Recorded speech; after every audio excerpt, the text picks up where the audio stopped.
আসসালামু আলাইকুম। কেমন আছেন সবাই? আশা করি সবাই ভালো আছেন আর সুস্থ আছেন। আমিও আলহামদুলিল্লাহ ভালো আছি। আশা করি যে যেখান থেকে আমার এই ভিডিওটি দেখছেন, তো ভিডিওটি শুরু করার আগে অবশ্যই একটা লাইক দিয়ে শুরু করবেন। আর আমার চ্যানেলে যদি নতুন হয়ে থাকেন, আমার চ্যানেলটিকে অবশ্যই সাবস্ক্রাইব করবেন, আমার পাশে থাকবেন।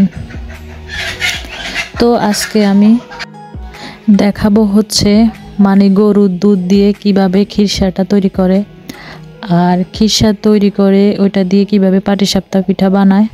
আসলে অনেকেই জানে, তারপরেও আমি কিভাবে বানাই সেটা হচ্ছে আপনাদেরকে দেখাবো।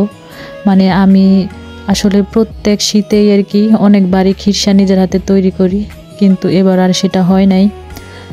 তো যাই হোক, এখানে আমি দুধ নিয়েছি হচ্ছে 2 কেজি। তো 2 কেজি দুধ দিয়ে হচ্ছে আজকে খিরসা বানাবো, খিরসাটা তৈরি করব। তো দুধটাকে আগে আমি জাল দিয়ে ঘন করে রেখেছি। তো দুধটাকে ঘন করে রেখে তারপরে হচ্ছে দুধের কালার দেখেন কত সুন্দর আসছে। জাল দিতে দিতে দুধের কালারটা একটু লাল হয়ে আসছে।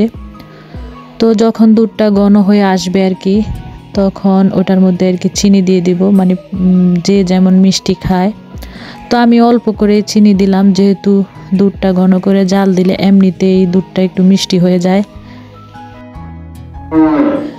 তো এবার একটু অন্য প্রসঙ্গে যাই। তো এর আগের ভিডিওতে একটা আপু আমাকে কমেন্ট করেছে, সামিরা লাইফস্টাইল ব্লগ আপু। তো উনি আমাকে কমেন্ট করেছে যে আমি তো বিক্রমপুরের, তো আমি কেন জ্যাঠা বলছি। আসলে আপু তোমাকে বলছি যে আমার বাপের বাড়ি হচ্ছে কুমিল্লাতে, তো আমার বিক্রমপুরের কি আমার শ্বশুর বাড়ি।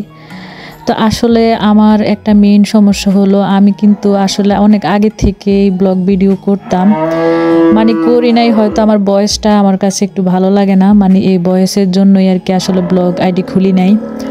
তো যাই হোক, অবশেষে ব্লগ আইডি খুললাম।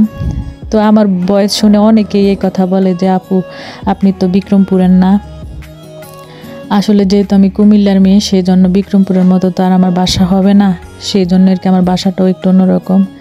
যাই হোক আপু, তোমাকে অসংখ্য ধন্যবাদ, তুমি আমার ভিডিও দেখো। তো সবার পাশে থাকতে হবে।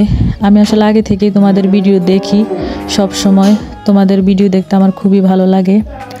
আরও কয়েকটা আপু আছে যাদের ভিডিও আমি কন্টিনিউ করি। তো তোমাদেরকে অসংখ্য ধন্যবাদ আমার পাশে থাকার জন্য। তো যাই হোক, দুধটা আমার জাল দিতে দিতে দুধটা ঘন হয়ে আসছে।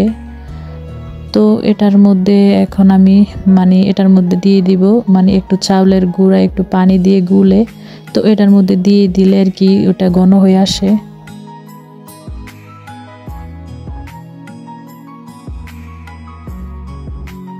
চাউলের গুঁড়ার পরিবর্তে এখানে গুঁড়া দুধটাও ইউজ করতে পারেন, দুধটা ঘন হওয়ার জন্য।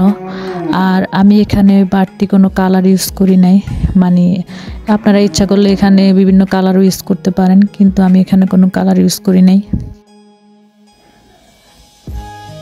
তো আমার খিরসাটা রেডি হয়ে গেছে, কালারটা আসলে এমনিতে অনেক সুন্দর আসছে, কিন্তু মোবাইলে ততটা ভালো দেখা যায় না। তো আপনারা চাইলে এই খিরসাটা বাসায় তৈরি করে পিঠা যদি নাও বানান, এভাবে খাওয়া যায়। তো বেশিরভাগ বাচ্চারাই এটা পছন্দ করে, আমার ছেলে মেয়েও পিঠা ছাড়া এমনিতে ওরা এটা খায়, আর এটা খুব পুষ্টিকর। তো খিরসাটা তৈরি হয়ে যাওয়ার পরে আমি এটা ফ্রিজে রেখে দিয়েছি, এটা তো রান্না শেষ করার পরে বানাই আর কি ফ্রিজে রেখে দিয়েছি একটু শক্ত হওয়ার জন্য। তো পিঠাটা বানাইছি আমি গতকালকে রাত্রে।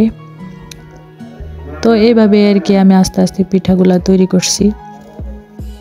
তো পিঠা বানানোর যে আটাটা আমি তৈরি করছি, আসলে ওইটা করার সময় আমি ভুলে গেছি ভিডিও করতে। তো ওইটা আমি তৈরি করছি আসলে চাউলের গুঁড়া দিয়েই, সব সময় তো চাউল ভিজিয়ে আর কি ব্লেন্ডার করে তারপরে এই আটাটা তৈরি করি।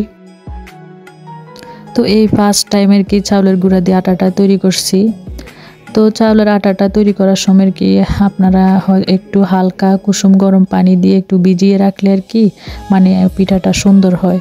তো আমিও চাউলের গুঁড়াটা একটু হালকা কুসুম গরম পানি দিয়ে ভিজিয়ে রাখছিলাম কতক্ষণ। তো তো ভিজিয়ে রাখার পরে পরিমাণ মতো একটু গুড় দিয়ে দিয়েছি কালারের জন্য, আর একটু অল্প করে চিনিও দিয়েছি। চিনি না দিলেও হয়, সমস্যা নাই।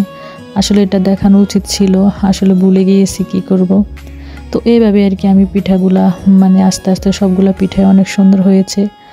আর বিশ্বাস করেন খেতে এত মজা হয়েছে, আপনারা বাসায় ট্রাই করবেন অবশ্যই। তো আমি যেহেতু নতুন, আমার ভিডিওর মধ্যে অনেক কিছু আসলে ভুল হয়, সবাই ক্ষমা দৃষ্টিতে দেখবেন। আসলে অনেক কিছুই তো জানি না, বুঝি না, তো সবাই মাফ করে দিবেন। তো সবাই ভালো থাকবেন, সুস্থ থাকবেন, আর সবাই একবার হলো এভাবে বানিয়ে খেয়ে দেখবেন, আসলে খুবই মজা। তো আজকে এই পর্যন্তই, আরও একটি ব্লগ নিয়ে আবার আসবো। আল্লাহ হাফেজ।